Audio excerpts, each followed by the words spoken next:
15 июля было назначено комитетское заседание, на котором планировалось рассмотреть проект закона об апартаментах. Елена, вас, как журналиста, пригласила пресс-служба освещать это заседание. Расскажите, а вот что было дальше? Смогли ли вы попасть в здание парламента? Ну, я подошла, конечно, вовремя. На тот момент вход за территорию забора к зданию парламента был открыт. Меня пропустили, вошли другие журналисты, Изида там была, операторы были, другие журналисты были. Вот. Но в само здание охрана нас не пустила, мы остались стоять во дворе. Через какое-то время вышла к нам руководитель пресс-службы парламента Астанда Табагуа и позвала всех журналистов, попросила аккредитованных в парламенте, попросила предъявить нас свои удостоверения.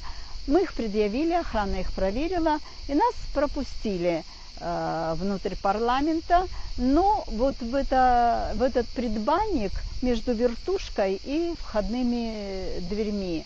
А дальше никто нас не пропускал. И когда мы туда вошли, там сразу мы столкнулись с тем, что когда вот были представители общественности, там был Ахраб Жаня, там был Ливан Мика, там был Илья Гуния, там была Натали Смыр, еще был какой-то молодой человек. И вот на моих глазах и охрана, она вышла через эту вертушку и начала людей вытеснять оттуда. Они, видимо, прошли ближе к входу, их оттуда вытеснили, и потом какой-то молодой человек пытался пройти, но его просто охрана смела и выбросила буквально за дверь парламента.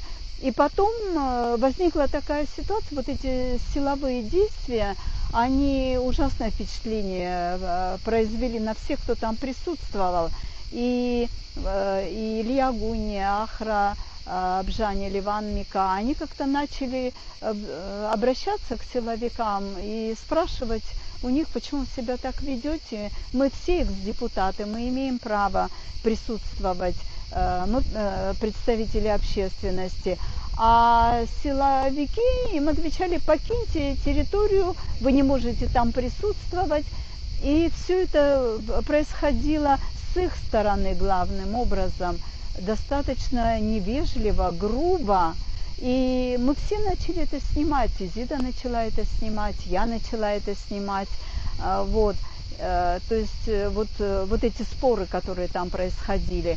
И те силовики, которые там были, а там были разные, видимо, ведомства, потому что там были в черной одежде, униформу это униформой не назовешь, но потом сказать, что это вроде бы СГБшники, там были в голубой милицейской форме, там были в военной форме, много было всяких силовиков, и они, ну не знаю, брали меня за руку, опускали мой телефон, говорили мне: не нужно тут ничего снимать. Я попросила их не трогать меня, не мешать мне. Я сказала, что мы работаем, я работаю. Они говорят: зачем вы это снимаете? Я говорю: ну мы это снимаем для того, чтобы показать людям, что вообще происходит и как обращаются с общественностью представители силовых ведомств. Вот. И я думаю, что это, наверное, совершенно им не понравилось. Но, тем не менее, снова появилась Астанда, пока вот эти разборки, шум, крик, мы снимаем, силовики пытаются нам помешать. Появилась Астанда Табагуа и попросила нас пройти. И мы все нас пустили за эту вертушку ко входу вообще уже в коридор парламента. И когда... А среди вот этих силовиков был Дмитрий Двар. И когда Астанда нас туда пригласила, мы прошли, он ушел в коридор парламента и что-то по пути сказал. И вход Изиди перекрыли. Ну и я, и мы остались все за дверьми парламента. Нам объявили, что мы не пройдем, что у них приказ нас не пропускать. А На каком основании? У вас же аккредитация. Да, Объяснили, почему вас? естественно, мы им объясняли, мы им сказали, вот наши удостоверения аккредитационные, вы их проверили, вы нас сюда пустили.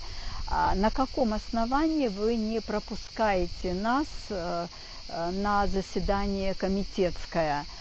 Они сказали, мы ничего не знаем, мы выполняем приказ. Мы стали выяснять, чей это приказ. Кто-то сказал, что Дмитрий Адбар. Анаит, ты начала звонить Астанде, я помню, чтобы спросить вообще, что произошло. Она еще раз появилась и просила их, чтобы нас троих пропустили. Да. Они сказали нет. Да. И мы стали возмущаться и говорить, кто решает. Начальник пресс-службы решает, кто из журналистов может присутствовать на заседании комитета, или начальник ГСО Димадбар решает, кого пропустить, кого нет, потому что с нами какое-то время стояли операторы, Абаза стояла, они их пропустили, на наших глазах они прошли, а перед нами нам закрыли вход и сказали, нет, вы никуда, мы вас никуда не пустим. И моя попытка им объяснить, что есть закон о доступе к информации, что есть закон о СМИ, что вы препятствуете работе журналиста, что вы нарушаете закон, что не может начальник ГСО решать вопрос допуска журналистов в парламент. Это прерогатива пресс-службы. Они сказали, нам все равно, у нас приказ, мы вас не пустим. Вы позвонили омбудсмену.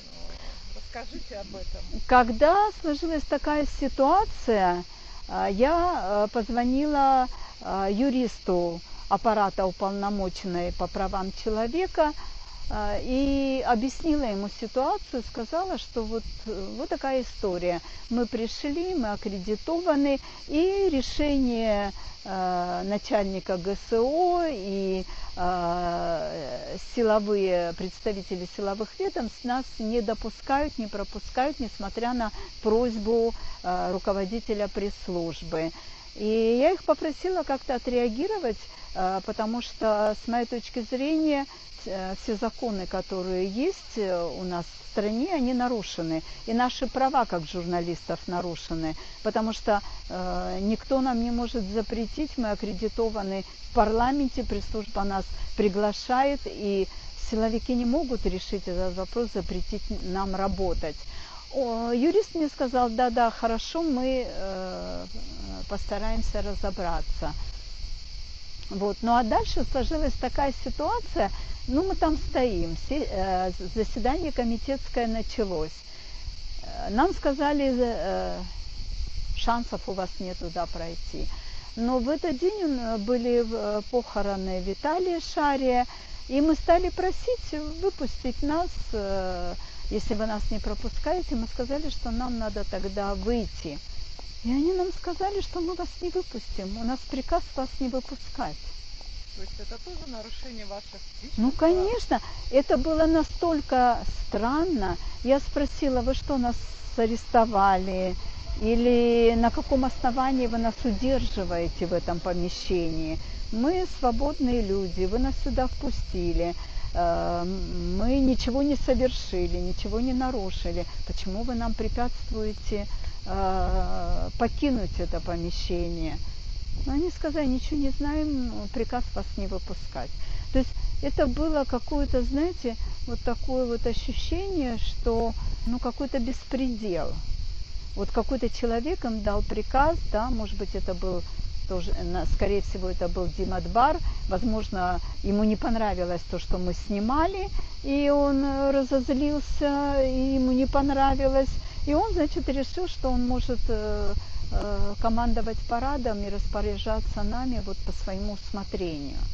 Скажите, в вашей журналистской практике вот впервые такой эпизод, когда вас не только не запускают на заседание, но и вообще не дают выйти из помещения? Ничего подобного никогда в жизни не было. Бывало, что не пускают, да, это, не в такой, конечно, форме.